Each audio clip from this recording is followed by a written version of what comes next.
Uh, So shalom, shalom, everybody. Hello. Miriam Birnbaum and Hello. Richard and Jerry and Baruch, welcome. We're going to look at, Brian, what's the portion? Yitro Good, Yitro. It's the Hebrew name of who, do you remember who he is? was a bullfrog. Jethro was a bullfrog. He's Yes, Moshe's um, son-in-law father-in-law. or His something. father, exactly, his father-in-law. All Yeah, right. his father-in-law. Yes. All right. Let's share Is the screen. Yitro a Hebrew name? Well, I don't know, Miriam. Because he wasn't a Hebrew. No, he was a Midianite. Right. But all the names, were they all Hebrew names? I don't Maybe know. not, yeah. Yeah. All right. So let us begin. Let me just move this over here. And Brian, I'm going to put you on mute, okay? Just in case somebody comes into your room while I'm recording, okay? Okay. Thank you. Here we go. Let me move this here. And let's begin this great portion. So we begin Exodus 18, verse 1. Jethro, or Yitro, priest of Midian, as you said, Moses' father-in-law, heard all that God had done for Moses and for Israel, God's people, how Yud-Heh-Vav-Heh had brought Israel out of Egypt. So the first thing I thought here was, here we have Jethro, or Yitro, a Kohen, it says Kohen, Midian, a Cohen of Midian. How is it that a Gentile Midianite could be a Cohen? Religion has distorted the Torah. Cohen means priest. And what is a priest? It's a link between God and the people. God breathed his spirit, his ruach, into every human being. We are all made in his likeness and image. And God does not put a value on a person. He gives us roles, whether we're Jew or Gentile. And that's very important to understand about this portion. Just one thing, Peggy, Yes, when it says he was a priest of Midian, yes, does that mean it could have been like a pagan priest? No? yes, it could have been. No, because what I'm understanding you're saying is that, I'm talking about the word Kohen. okay. In Is modern there day another Judaism, word that would suggest no, let's- not that I know of. A Kohen is a priest, whether you were Aaron was a Kohen and Jethro was a Kohen. okay. Sometimes we take a word and we claim it to have only one meaning and only for one people. Like if you look in Judaism today and you see how Judaism regards the Kohanim, they can't come into, when they go to a funeral, they can't come into the room because they can't come near a dead body, which I understand because it says that in the Torah. But somehow when people say, "Oh, you're a Cohen," you're something special. You're better than all the others. The Kohanim were servants, were those who were a link between God and the people. And in this case, Jethro was a Cohen. So Jethro's father-in-law took Zipporah, Moses' wife, after she had been sent home. And it says, and her two sons, of whom one was named Gershom, that's to say, I have been a stranger in a foreign land, and the other was named Eliezer, meaning the God of my father was my help, delivering me from the sword of Pharaoh. So I thought of, it says he came with Moses' two sons, Zipporah's two sons. And this always makes me think about these two sons. Obviously, they were raised by Zipporah. He had left, he had gone to Egypt.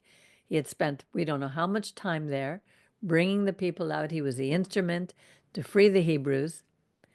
And the boys were more influenced by Midian culture because they had stayed with Jethro in Midian, and which is one of the reasons I think that we don't hear from them again. And, it's interesting also, leadership can't be inherited.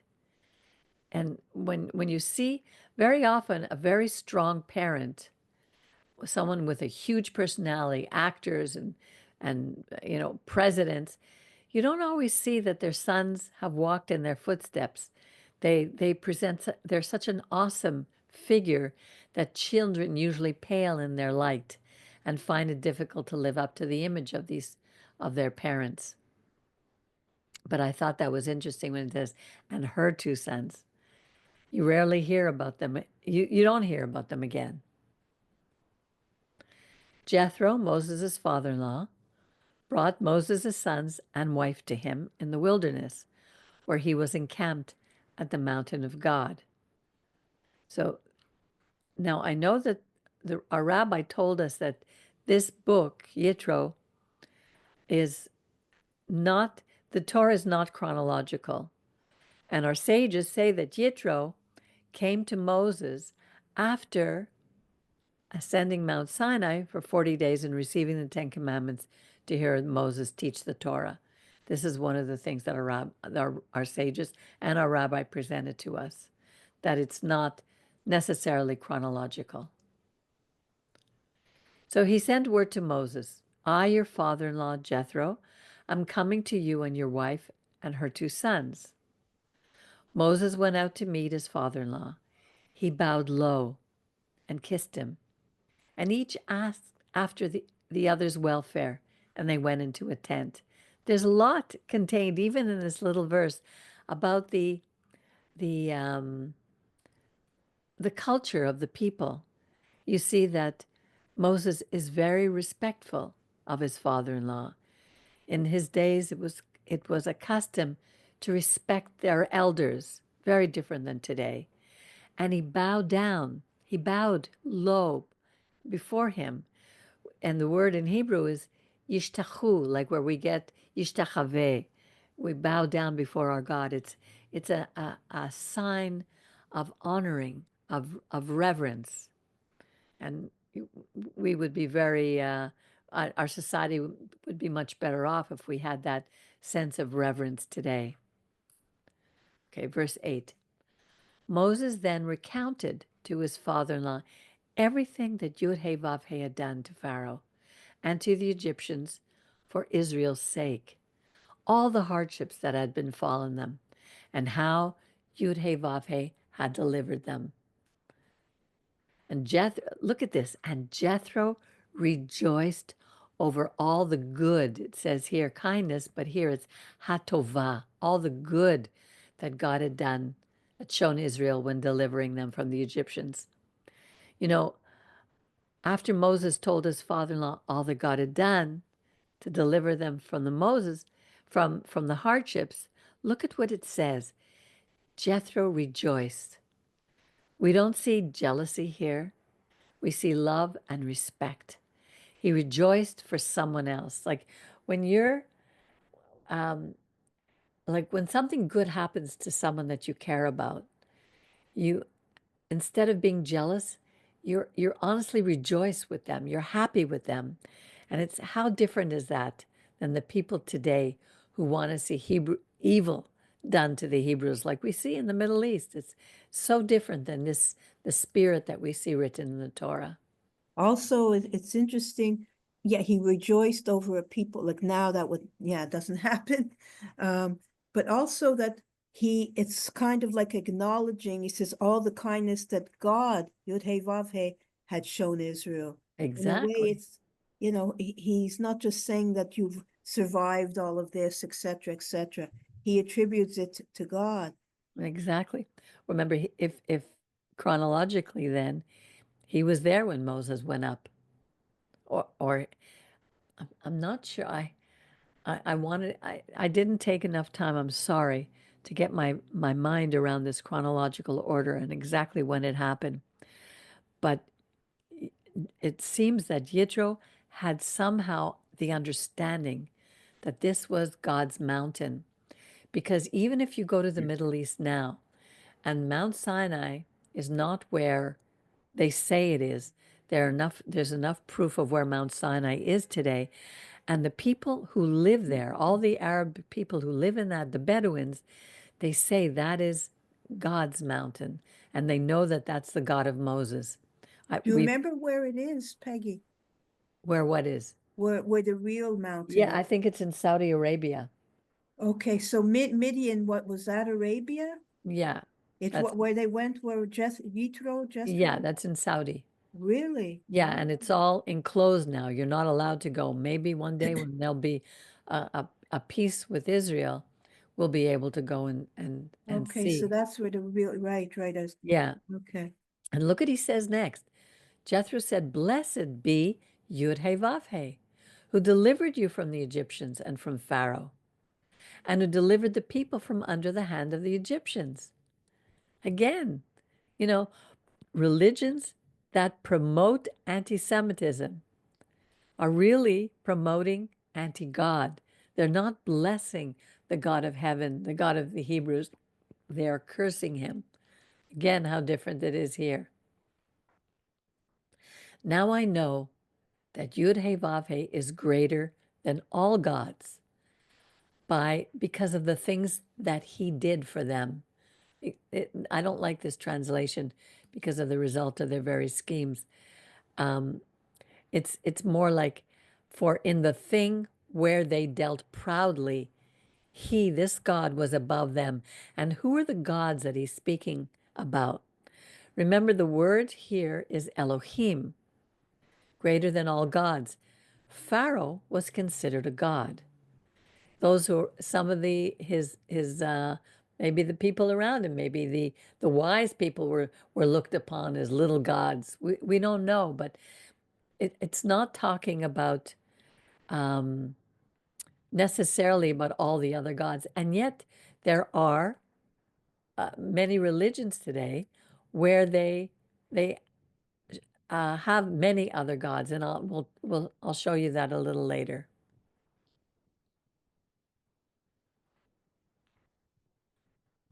Next day, where am I? Sorry. And Jethro, Yitro, Moses' father-in-law, brought a burnt offering and sacrifices for God. And Aaron came with all the elders of Israel to partake of the meal before God with Moses' father-in-law. And this reminded me that in verse 12 reminds me of Numbers 15, that speaks about, if you go to Numbers 15, you'll see they brought burnt offerings and other sacrifices. And then it says in Numbers 15:15-16, one chukah shall be both for you and the stranger, the ger who lives with you, one Torah and one mishpat, one ordinance shall be for you and the stranger who dwells with you. Because here, Jethro, Yitro, is bringing a burnt offering and sacrifices for God. And this is in line with what it says in Numbers. One Torah, one statute, ordinances for both Jew and Gentile alike. There's only one God for everyone. There's no two gods. Another thing about this passage is, for years, I thought, the Torah was so violent that all the sacrificing and the animals were just killed left and right. And right here, you're saying that they ate it.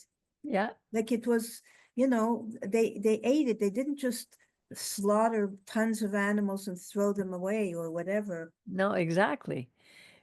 I mean, when you think of indigenous people around the world, when they kill an animal and they eat it, it's almost done with reverence. They put the hand on the head of the animal, thanking it for its life so that they could live. And that's when God gave these animals, it was to do that. They were brought with a sense of thanksgiving. But I want to go back for 1 second because somebody asked me about this, all the other gods. And to me, here it says the word for gods can refer to Pharaoh, who in the court who considered themselves to be lords. The word Elohim also means lords, like in the British House of Lords. Pharaoh was a god, but these were also, it doesn't necessarily mean God, but they're in a position of authority, of leadership over the people. Do you understand what I'm saying? Yeah. Okay, where are we now? Verse 13. Next day, Moses sat as magistrate among the people, while the people stood around Moses from morning until evening. But when Moses' father-in-law saw how much he had to do for the people, he said, "What are you doing to the people? Why are you acting alone, while all the people stand about you from morning till evening?"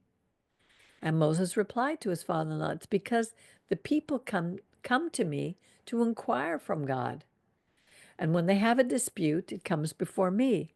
And I decide between one group, one party, and another. And I make the laws and the teachings known." Here, the word is chukei, from hukah, the ordinances that God gave us. The chok means an ordinance that we may not always understand the reason God gave it to us, but we have to do it nonetheless. And the other one is Torah Taiv, his Torah, the instructions that God was showing Moses. God, remember, when Moses was up on the mountain, God gave all this to him. So they all came to him. He was the one who had all this knowledge. But Moses' father-in-law said to him, "The thing that you are doing is not right. You will wear yourself out and the people as well." Can you imagine the long lines waiting all day? It's like going to the emergency room today. "For the task is too heavy for you. You cannot do it alone. Now listen to me. I will give you counsel, and God be with you. You represent the people before God, and you bring the disputes before God and command them according to the chukim and the Torah, and make known to them the way that they are to go and the practice that they are to follow. But seek out from among all the people capable individuals who fear God, trustworthy ones, who spurn ill-gotten gains. Set these over them as chiefs, thousands, hundreds, fifties, tens, and let them judge the people at all times. Have them bring every major dispute to you, and let them decide every minor dispute themselves. Make it easier for yourself by letting them share the burden with you. If you do this, and God so commands you, you will be able to bear up, and all these people will go home unwearied." So it shows us how the greatest of leaders should be humble enough to listen to wise advice from those who care about them and those under their charge. If we're set up in a position where we're a leader in this community, I've been put in a position of leadership. I have a leadership over a small amount of people. The President of the United States has a leadership over millions of people. The governor of a state or the premier of a province has leadership over thousands, some maybe millions. But we have to understand that God wants us to have in leadership individuals, no matter how many people they're leader over, who are capable individuals who fear God, trustworthy ones who spurn ill-gotten gain, who can't be bribed. Wouldn't it be wonderful if the men chosen to govern the people today would fear God more than men? not seek to be popular or do anything for money, rather to do what is right. In our case, those who God has put in our lives, whether it's to take care of one person, one family, many families, we have to always remember, fear God first, do not fear man, and do not be bribed. And that's going to come out in later verses. Moses listened to his father-in-law and did just as he said. And he chose capable individuals out of all Israel and appointed them heads over the people, chiefs of thousands, hundreds, fifties, and tens. And they judged the people at all times. The difficult matters they would bring to Moses, and all the minor matters they would decide themselves. Then Moses said goodbye to his father-in-law, excuse me, and he went his way to his own land.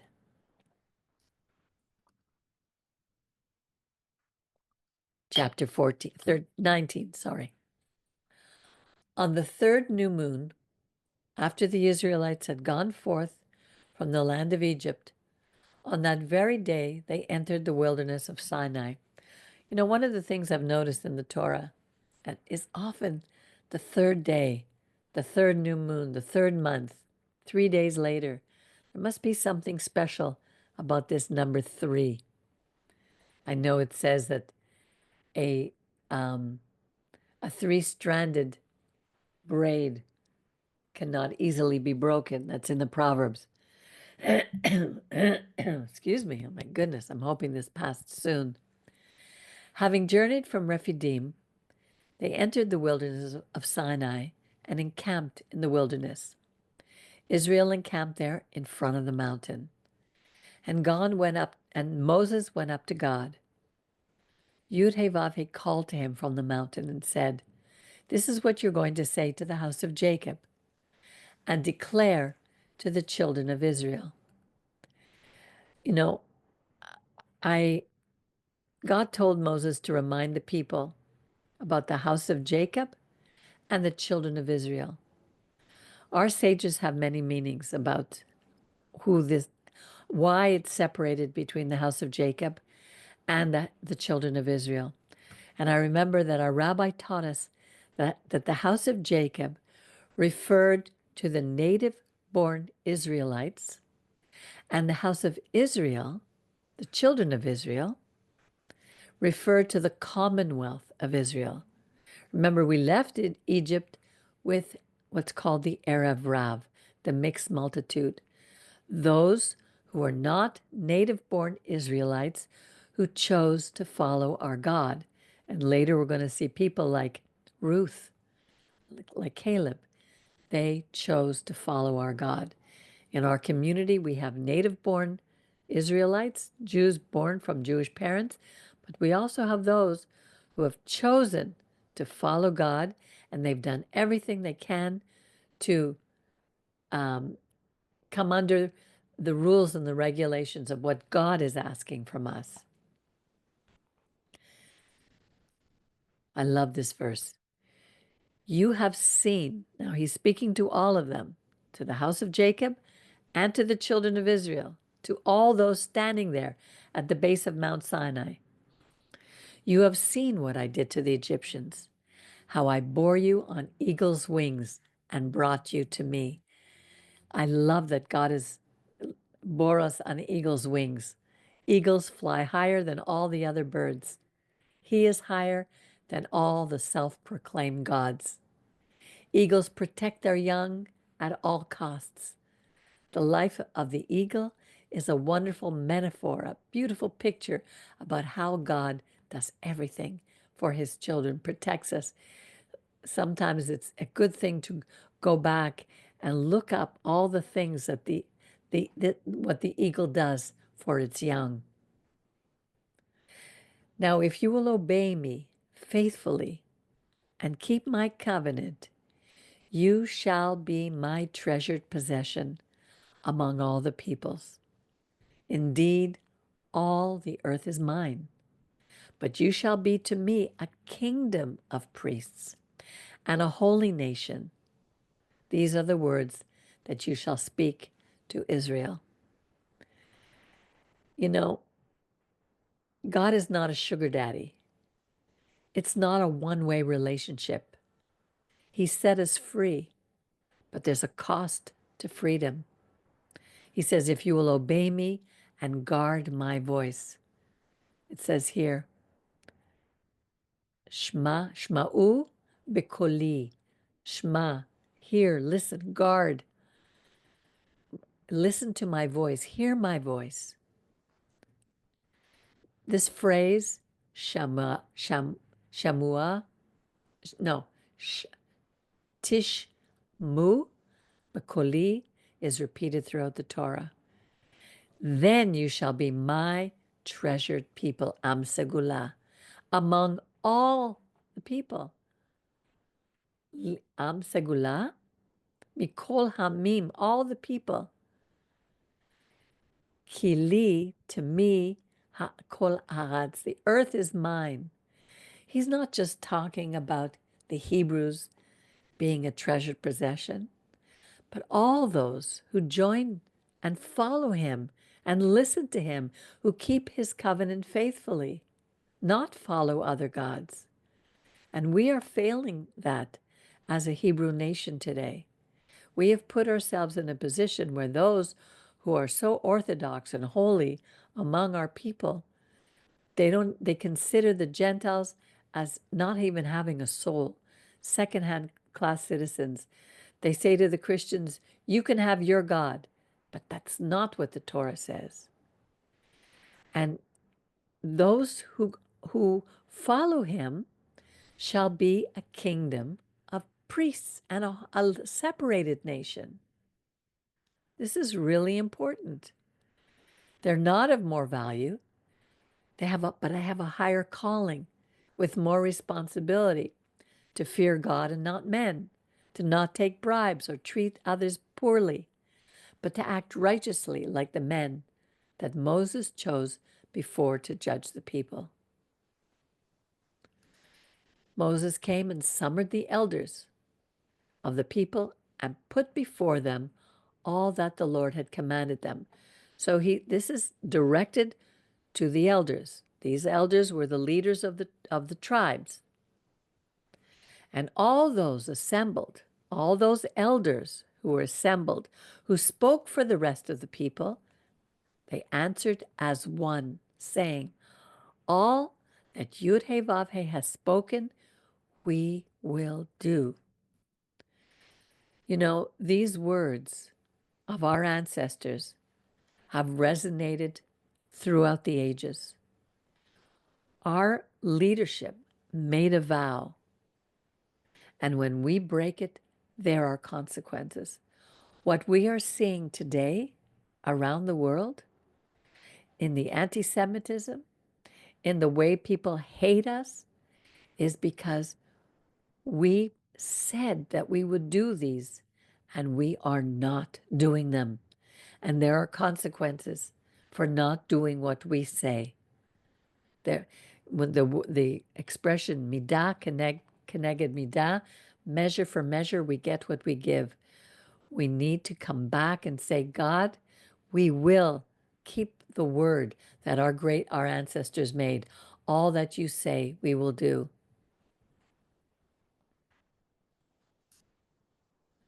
Now, these next few verses from 9 to 13, they will give us parameters on how to approach God. Let's read what he says. Then Yud-Heh-Vav-Heh says to Moses, I will come to you in a thick cloud, in order that the people may hear when I speak to you. And in that way, they're going to trust you forever. And Moses reported the people's words to God, to Yud-Heh-Vav-Heh. And Yud-Heh-Vav-Heh said to Moses, so Moses told God what we said, what our ancestors said, all that you say we will do. And the Lord said to Moses, go to the people, warn them to stay pure, stay clean, do things in the right way today and tomorrow. Let them wash their clothes. We need to be clean inside and outside. Let them be ready, here again, the third day. For on the third day, Yud-Heh-Vav-Heh will come down in the sight of all the people.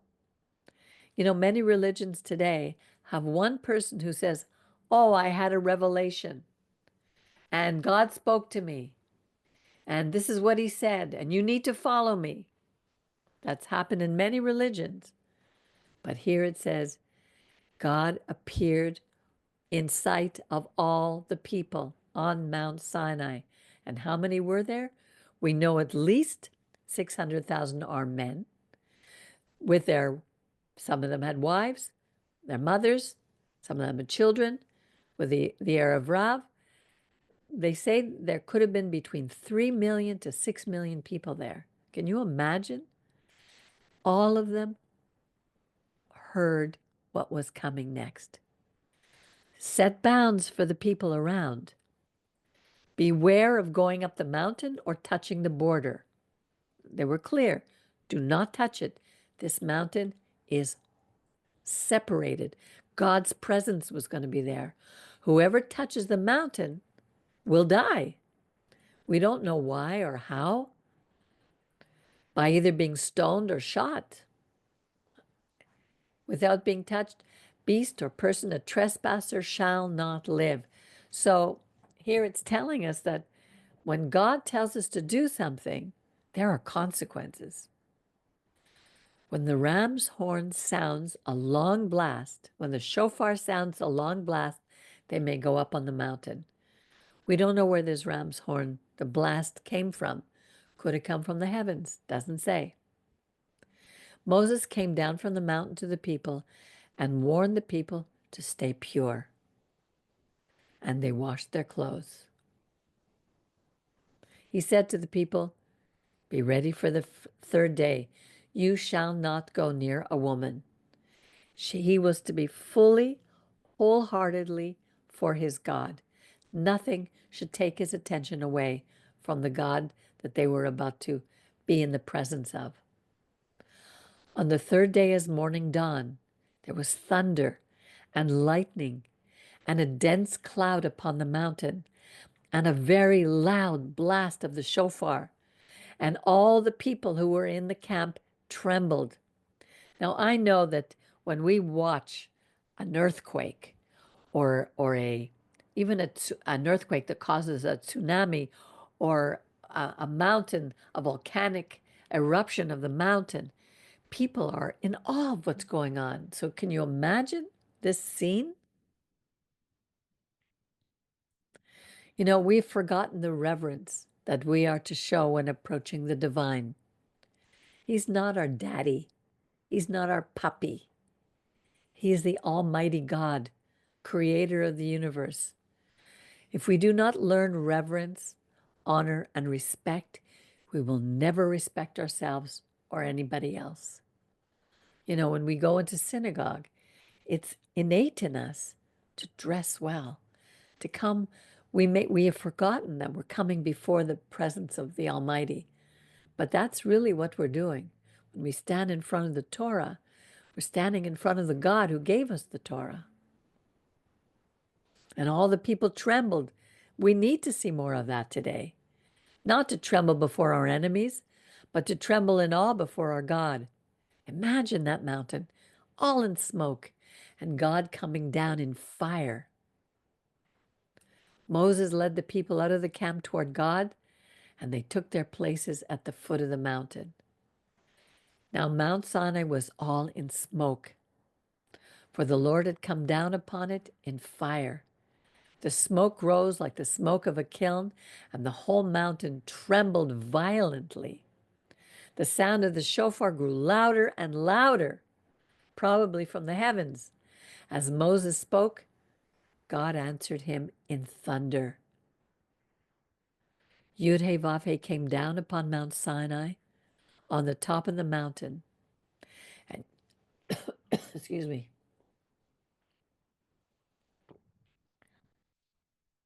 And Yud-Heh-Vav-Heh called Moses to the top of the mountain, and Moses went up.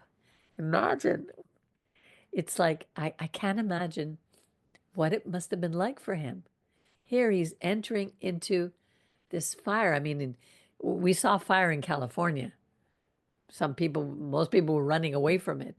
But here he's going to be, he's told to go up into it.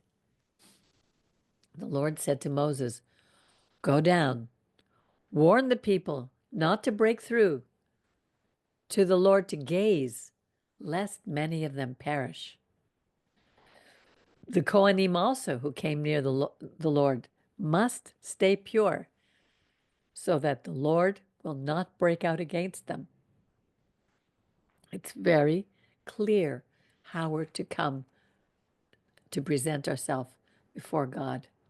And these verses are reminding us about the boundaries that God sets for us, not only then, but in our lives today. Moses said to the Lord, the people cannot come up to Mount Sinai, for you warned us, saying, set bounds around the mountain and sanctify it. So the Lord said to him, go down and come back together with Aaron. But don't let the priests or the people break through to come up to the Lord, lest God break out against them. And Moses went down to the people and spoke to them. So he says here, come back with Aaron. Interesting. Now we're going to begin chapter 20. This is the most important, to me, the most important chapter on the Torah, in the Torah. It's at the center of all that God asks of us. It goes through the 10 Commandments. And I think that's one of the things that we need to take time to do, is to memorize these commandments.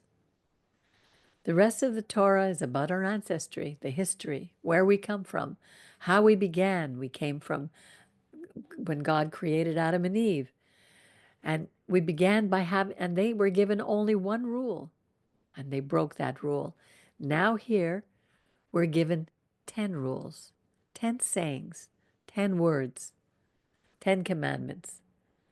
The rest of the Torah and the rest of the Tanakh is going to show us what happens to us when we keep them and when we break them, not only individually, but as a nation, as a people. And that has not changed to this very day. These principles are as real today as they were then. And the problem is we have taken them out of our schools. We have taken them out of our courtrooms. And I am so grateful that right now people are starting to turn back. God spoke these words saying, and we read them every Shabbat, I, Anochi, Yud He Vav He Elohim, Asher, I am the Lord your God who brought you, Hotzia, out of the land of Egypt, out of slavery. He does not want us to be slaves anymore, not even to him. You shall have, now it's translated as, you shall have no other gods before me. But that's not what it says in the Hebrew. It says here, Lo yihyeh lecha Elohim acherim al panai.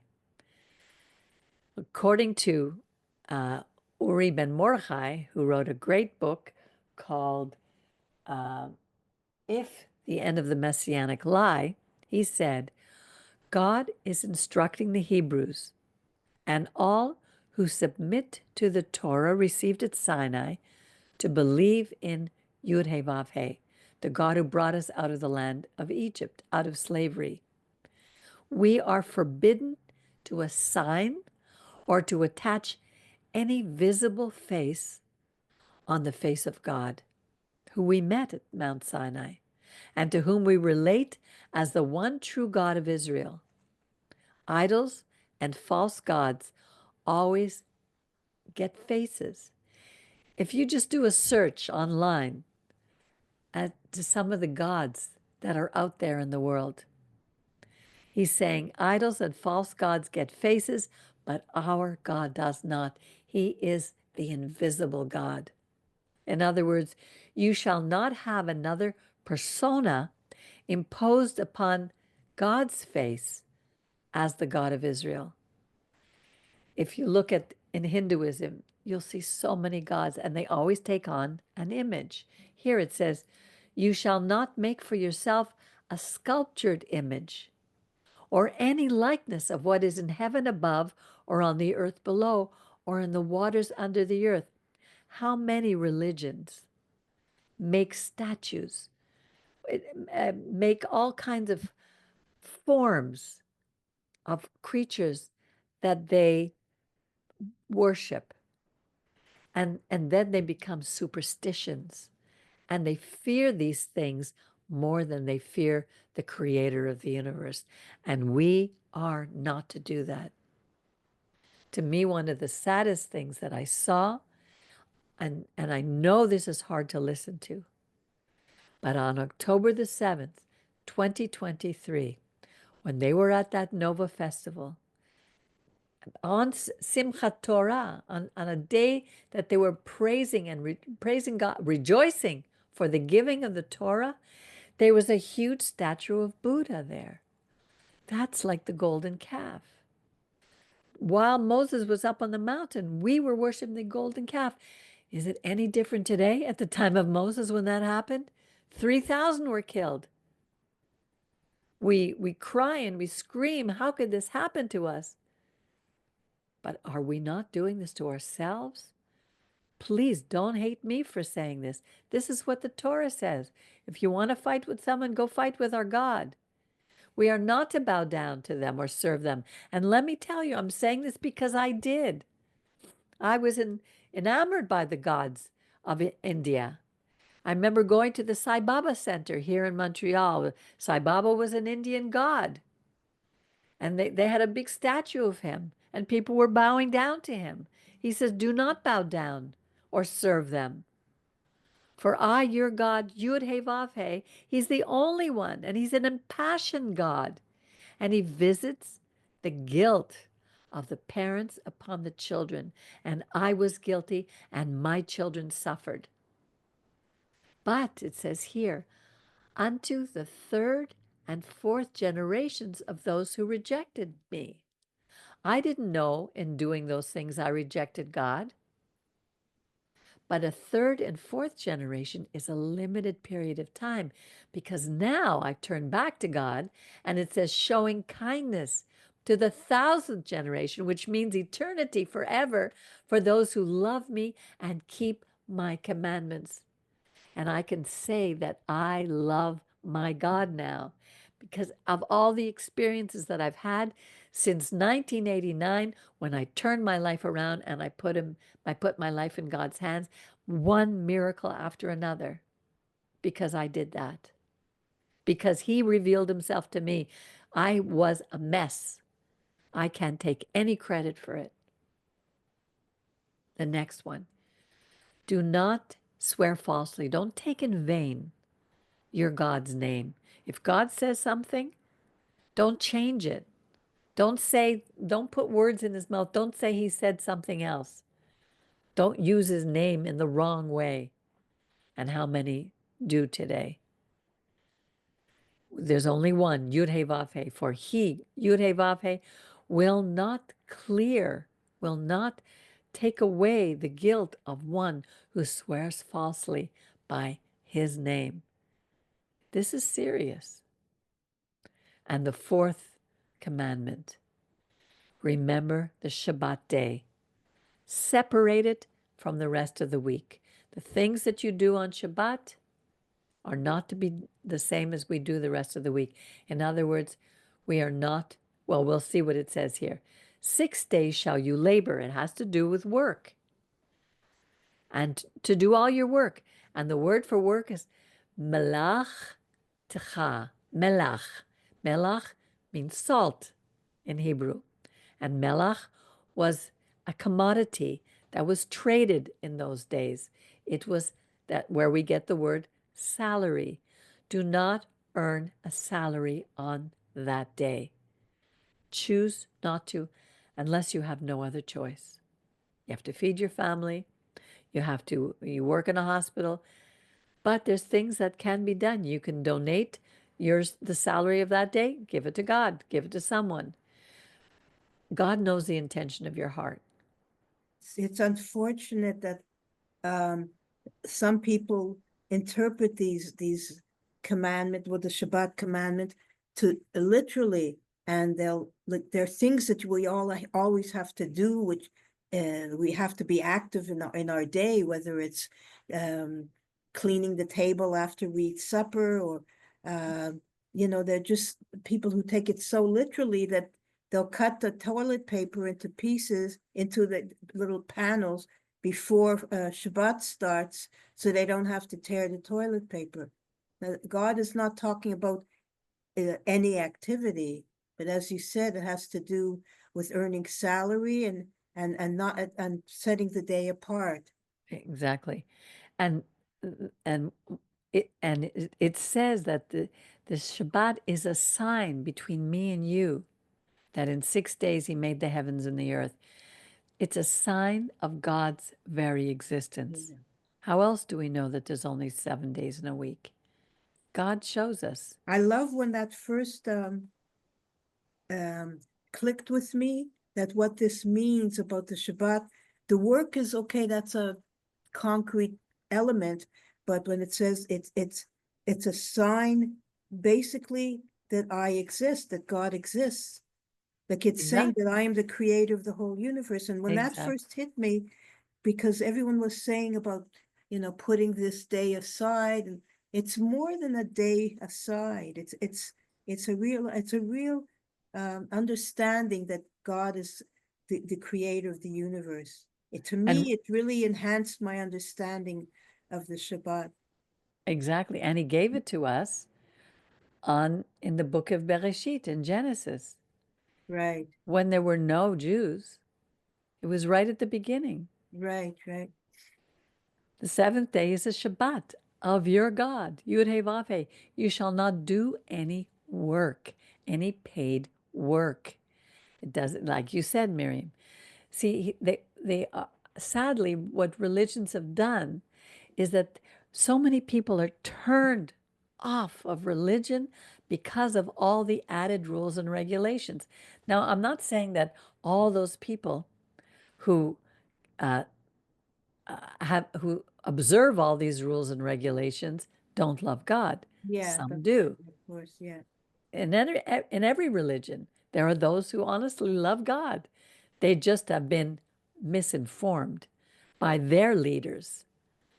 But here, God is saying, what do I want from you? Just take this one day. Don't go to work that day, from Friday night to Saturday night. Don't worry about the things of the week. Just give yourself a day of rest. It's like a vacation. It's a day of renewal, and you'll live longer. It says, you and your son and your daughter, your male, your female servants, all your servants. There's no Shabbos goy. It's for everyone, even the cattle. Because in Egypt, they had to work 7 days a week. They worked them to death. Here, God is a God of life. The Egyptians worshiped gods of death. This is always about life. Or the stranger who is within your gates. B'sharecha. We have to remember this is also for the stranger who is with us. Not those who don't care, but those who do care. They're part of us. We don't have to tell them, no, you have another God. You don't need to keep the Shabbat, you keep your Sunday. This is a lie. And we are suffering today because of this. We are breaking the commandments. For in 6 days the Lord made the heavens and the earth and the sea, and everything is in them, and rested on the Shabbat. So the Lord is blessing this day, and he's setting it apart. When it says hallowed, it doesn't mean there's a halo over the day. It means he's setting it apart from the rest of the week, like he's setting Israel apart from the rest of the nations for a purpose, for a reason.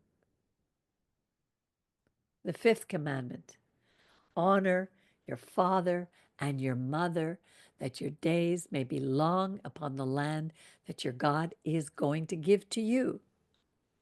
So if we cannot honor our father and our mother, and I'm not saying that we had good parents.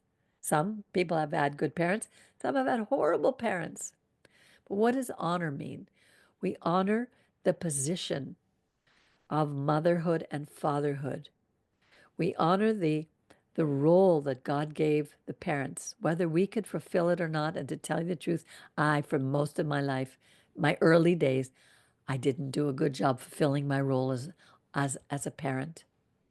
I was very damaged and I was very emotionally sick, and I just could not be the mother that my children needed me to be.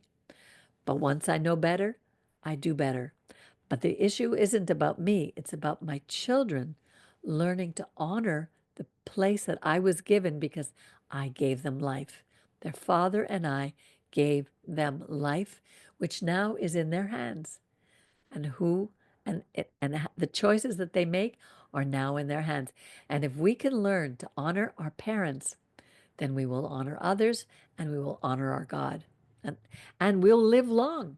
That's part of living long. The first two, these two middle ones, the fourth and the fifth, are all about our life, how long we're going to live, how well we're going to live. The first three are introducing us to which God we're giving our lives to. And then these last five are how we treat our neighbor.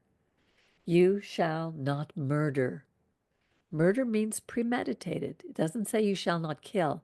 People misunderstand that. All these pacifists has nothing to do with pacifism. It has to do with the intention of going out, building that hatred within you, and killing someone, planning that murder and killing them. That kind of hatred kills the person who's holding it. You shall not commit adultery. If you made a vow before God to be with a person, do not long to be with somebody else. If you want to be with somebody else, get out of the marriage and go and be with them. And this has even more application, because adultery can also mean something that's adulterated, something adulterated from the pureness of what it is. Let's say, I mean, it's not a sin to do it, and it's not what they're talking about here, but an example of adulteration is milk taken from a cow that you then add 98% water and a little bit of the white stuff, and that they call milk. It's adulterated milk. It's not the pure thing. Don't adulterate the Word of God. Don't water it down with all these extra rules and regulations. You shall not steal. If something belongs to someone, do not take it. Give it back if you did. Sometimes we're tempted. Every one of us during our lifetime has been tempted to steal something. You shall not bear false witness against your neighbor. Don't say something that is not true about your neighbor behind their back. It's lashon hara. It's not only sitting in a courtroom where you lie. It's like somebody's bribed you, somebody's gotten to you, and so somebody's going to be put in jail because of a false witness. This is not only about that. Do not destroy the character of another human being, and that's not easy. It's so easy to gossip, and some people love the gossip, and they'll lie to your face about it, that they've gossiped. They won't even admit it. And this last one, coveting is more than just being jealous. Like I have a friend who is in Cozumel right now. She sent me pictures of her on the beach. I'm jealous. I'd love to be there. But if I really wanted to go, I'd get on a plane and go. Coveting is different. Coveting has the idea of, I want what they have so badly that I will do anything to get it. I will kill for it. All these things lead to death. Don't covet your neighbor's house. If your neighbor has a bigger house than you and you want it, go and get it. Go to work for it. All the better. You want to do it? Go do it. But don't kill for it. Do not covet your neighbor's wife. Love your own. or your male or your female servant, or your ox or your donkey, or anything that belongs to your neighbor. These 10 things, these 10 words, these 10 sayings are enough to keep us occupied 24 hours a day, 7 days a week. We don't need all the other rules and regulations that our religious leaders are trying to put on our heads when we can't even keep this. This is how the fence around the law, around the Torah, law is not Torah. But this is how the fence was built with good intentions, because we knew we were kicked out of the land. We knew we had done the wrong things. So then this fence begins to be built. And they figured, okay, if we break the fence, maybe we can still protect these 10. But then we don't even talk about the 10 in our shuls anymore. Yeah, they're up on a, in big, just like I have it behind me. I have the 10 Commandments there in Hebrew, but most people don't read the Hebrew. And if you ask anybody, do you know how many? Do you know the 10 Commandments? I say, sure, I know them. Well, name me one. They may be able to name 3, and then they're lost. We need to learn these in order for us to live them and to tell them to others. It's so important for us. All the people witnessed the thunder and lightning, the blare of the horn, the blare of the shofar, the mountain smoking. And when the people saw it, they fell back and stood at a distance. You speak to us, they said to Moses, and we will obey. But don't let God speak to us because we could die. We're afraid of our God. Moses, you speak to him. We want an intermediary. We're afraid to go before God ourselves, but we need to not be afraid. Look, Moses said, don't be afraid. God has come only in order to test you. Let me tell you, when we say we are going to follow God, the tests begin. And right here, from this time in Israel, the next 38 years in the desert, they would be tested over and over, in order that the fear of God may be ever with you. This fear means reverence, this awe of a creator that can do things that we can't even begin to imagine, so that we will not go astray. God wants us, He gives us boundaries. These 10 Commandments are our boundaries, so that we don't go outside them, break them, and suffer the consequences. And I know what it is to suffer the consequences. So the people remained at a distance while Moses approached the thick cloud where God was. And the Lord said to Moses, this is what you're going to say to the Israelites. You saw that I spoke to you from the very heavens. Therefore, with me you shall not make any gods of silver, nor shall you make for yourself any gods of gold. How many of us serve the golden calf? How many people are millionaires? I was just reading about George Soros this week, a Hungarian Jew who worships the god of gold. He's an atheist to the height, hates God, total atheist, avowed atheist. Don't make any gods of silver or gold. Don't worship the money that you have in your investments or in your bank account, because they mean nothing. Look at what everything was taken away from us in the Holocaust. Nothing was left. Make for me an altar of earth and make an offering. Bring your burnt offerings and your sacrifices of well-being.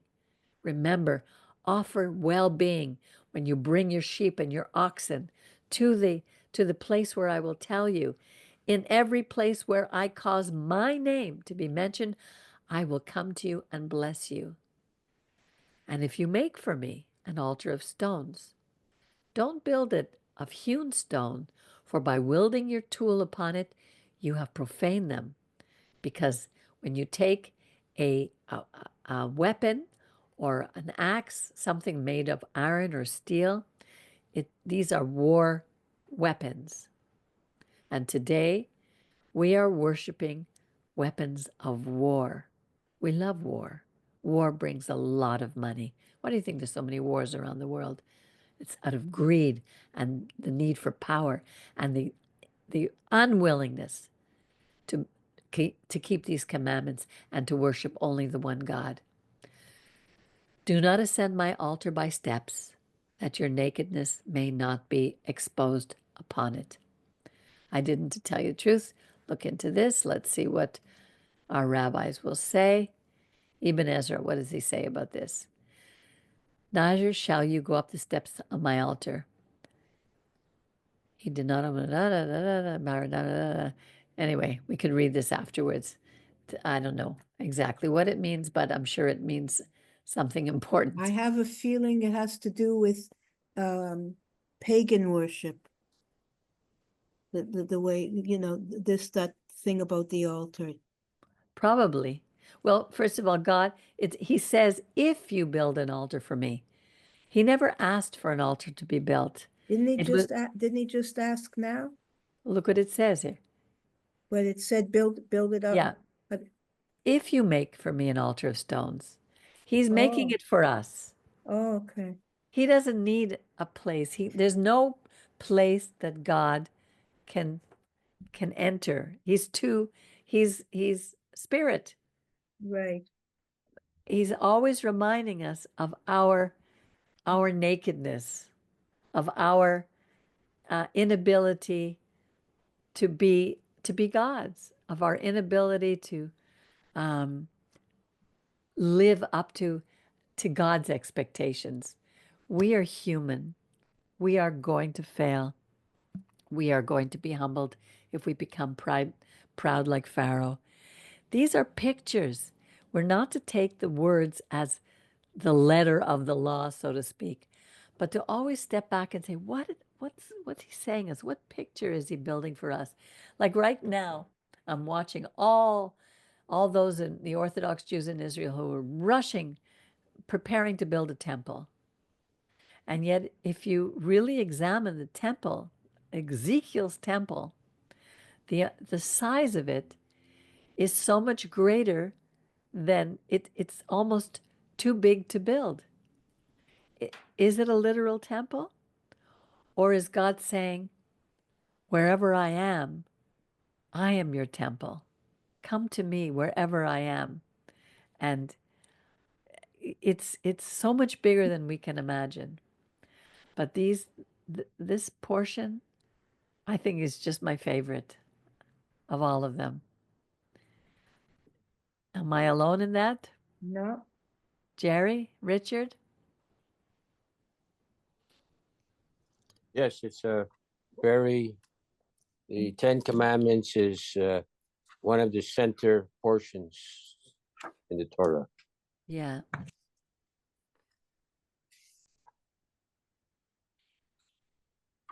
It's giving us right and wrong. It's telling us otherwise everything is relative, like some people talk about. I remember reading stories about well, just an example, that baby girls were thrown off a cliff in Greece at certain points many years ago.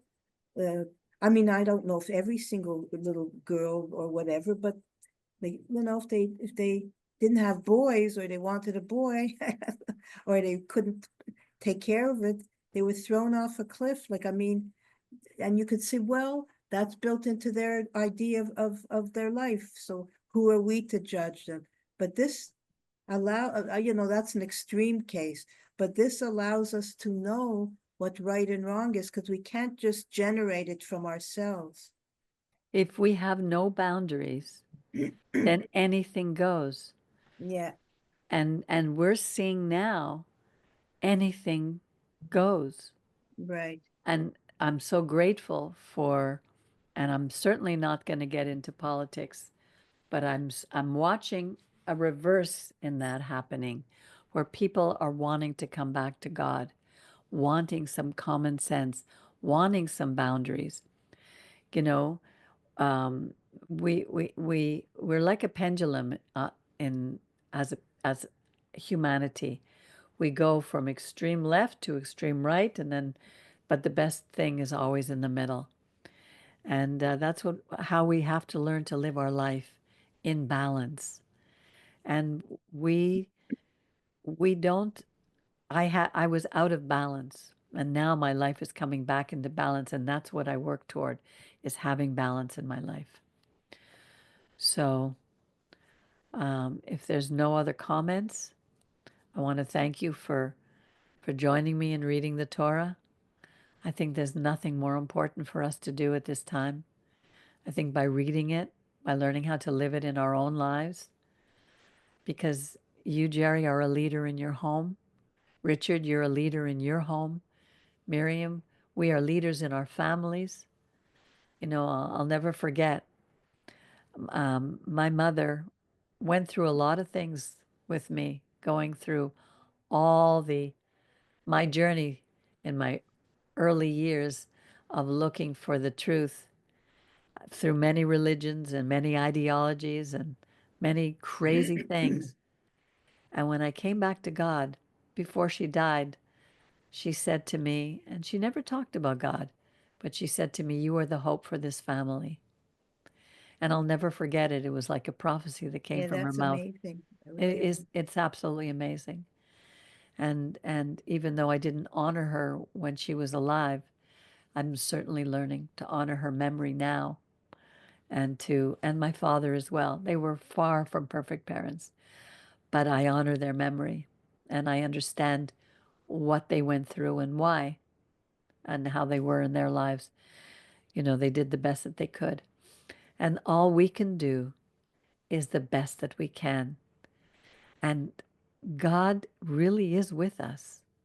You know, most of our community, when I speak to people about God, they'll say, "Oh, yeah, I believe in God. Ah, he's busy. You know, I don't want to bother him. I have to handle everything on my own." And we don't. How often I'm so grateful to you, Miriam, for putting me in my place when I, I have a strong personality. And when I believe something, but you're like a dog with a bone. And I love it because you'll tell me, "I don't agree with you." And you'll fight with me about it. And then I say, "How many times have I said to you, oh, Miriam, you were right. I should have listened to you." And we need, Moses wasn't alone. He had his people around him. And he had to find those people to lead with him, like I had to find the people to lead with me in this small community. And we all have to do that in our own circle of influence. Find those who can walk with us through this life, knowing that God is with us. There is an amazing thing that happens in our life when we do. He's real, and we can go directly to him and speak with him. So thank you for joining with me again. Thank Jerry, you. did you want to say something? Yeah, I'd just like to ask you a question, Peggy. Of course. I'm not sure I heard you correctly or whatever. Did you say certain people put you in your place, or did you say certain people and other people who think of you, they lift you into your place? I like that better. They lift me Yeah, into my that's a place. good point. I love that one, Very Jerry. good point. Good It's point. really a good point. Remember, because the word putting somebody in their place sounds like almost not an abusive statement, but I know obviously you don't mean it that way, but it's used sometimes when a person is put in their place, it suggests slapping around or putting them down. It's not elevating them, but Right. lifting them to their place. Is that what did you just say, Jerry? Lifting them? I was asking the question, but I say, Miriam, that you lift Peggy into her place Right. more That's a than beautiful way of putting it. It is. It's a Beautiful. beautiful way. more than the alternate that was mentioned. But sometimes things that I say come out of my own sense of pride. Oh, I know more than others. And sometimes we have to be brought down a notch or two. You know, the Torah really is about humility, learning humility. And sometimes, yeah, you know, we can become like Pharaoh, too proud and stubborn, and we need those who care about us. Lifting it into your place could have all those qualities as well. Your place of love and humility and the rest. So Yeah. just But it isn't always easy. When God I, disciplines, it's not I always easy, let me tell well, you. sorry. You I know, think one of the reasons, though, I really like how you're wording it, Jerry, is because there are religious groups that will take a statement like that right. and abuse it, and I've seen it. I've seen it in well, it doesn't matter if I name the religions, but I've seen it, you know, where, for example, well, you know, different roles, men and women have different roles, etc., in the marriage, whatever. And I've seen where, you know, a woman is made, just as one example, could be anybody, to be like subservient is not the same as having your role. You know, you're not the slave of your husband. And I've seen groups where like what is this? It's borderline abusive, and it's it doesn't have to be a man and woman thing, could be in any situation, but Right. let's just say yes, that like a man is using his own me- anger, and he's escaping into a like a platitude to voice his abuse. And I've just seen that sort of thing. So I like what you're saying, Jerry, very much. yeah, You I know, love what you're saying, Miriam. And that's one of the things that I abide by is that Peggy doesn't say your place, she says your role. And I do agree, Miriam, that the role that, as Peggy mentions, is fantastic. And we are both now lifting Peggy into her place. Thank you. And I need that because we all have moments of doubt. You know, am I doing the right thing? Am I on the right track? And we need to question. Thank you, Richard. Have a bye, Richard. wonderful evening. And I thank you, Jerry and Miriam again. Baruch, thank you all and those who are listening. I'm just so grateful, and help us to continue what we do here at Kehilat Shear Yashuv in any way that you can with your encouragement. We are a nonprofit, so we do accept donations. I never talk about that, but we have to cover expenses. So we're very grateful to receive those from the people who do support us. And let's continue to read the Torah, because the Torah is for everyone. Have a wonderful evening, Thank and you. Shabbat Shalom. Shabbat shalom.